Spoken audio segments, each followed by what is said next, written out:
The sentence still echoes because it wasn't shouted, it was smiled. That was the moment I knew the house was already gone. I remembered the weight of the keys in my palm before I remembered the words that followed. Cold metal, familiar teeth, years of doors opened and closed for other people. My sister leaned back in her chair, wineglass tilted, confidence rehearsed to perfection. "Go ahead, if you're so brave. Just leave," she said. "You wouldn't survive a week without us." The dining room was dressed for Christmas. Gold napkins, pine candles, a table heavy with food no one cooked themselves. Laughter sat in the corners, brittle and loud, like glass waiting to crack. I looked around and realized I was the only thing in that room that didn't belong to them. I didn't argue. I didn't defend myself. I placed the house keys on the center of the table, right between the roast and the centerpiece, where everyone could see them. They laughed harder then. Relief disguised as mockery. They thought it was drama, a tantrum, a bluff. By the next morning, they were screaming my name into voicemails. The pain didn't start that night. That was just the confirmation. The real wound had been bleeding for years, quietly, politely, with a smile stitched over it. I was the dependable one, the fixer, the name on the documents, the credit lines, the signatures that made their empire function while they played royalty inside it. Family business, they called it. Family loyalty. Family obligation. What they meant was silence. I remembered when it was different, when the house was loud in a good way, when my sister and I stayed up late planning futures that included each other, not above or below. I remembered being proud to help build something together, proud enough to ignore the way my name disappeared from conversations, proud enough to accept being paid last, thanked quietly, corrected publicly. The shift was subtle. It always is. A document I wasn't copied on, a meeting moved without notice, jokes about how I'd never leave anyway. They took my reliability as proof of ownership. They mistook my patience for dependence. Then I found the accounts.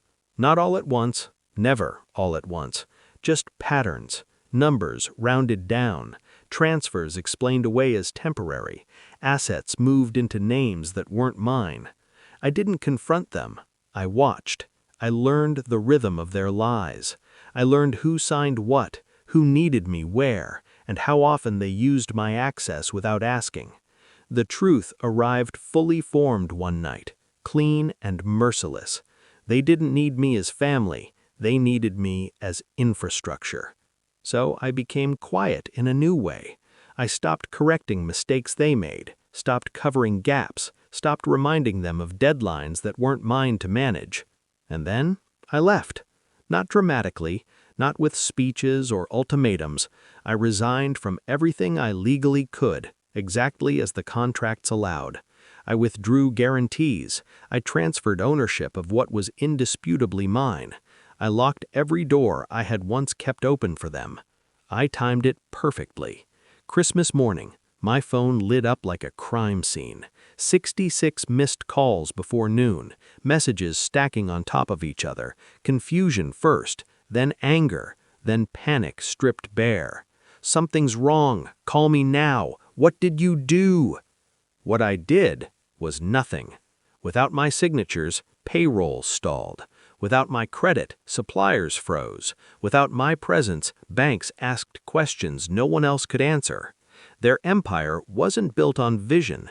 It was built on my name written small at the bottom of everything important. By day 3, they were begging. By day 5, they were threatening. By day 7, the house was for sale. I watched from a distance, not with joy, with clarity. Watching people confront the reality they engineered is not cruelty, it's physics. The aftermath was quieter than I expected. No triumphant music, no applause, just space. Mornings without tension, evenings without rehearsed loyalty. I slept deeply for the first time in years. They still tell people I abandoned them.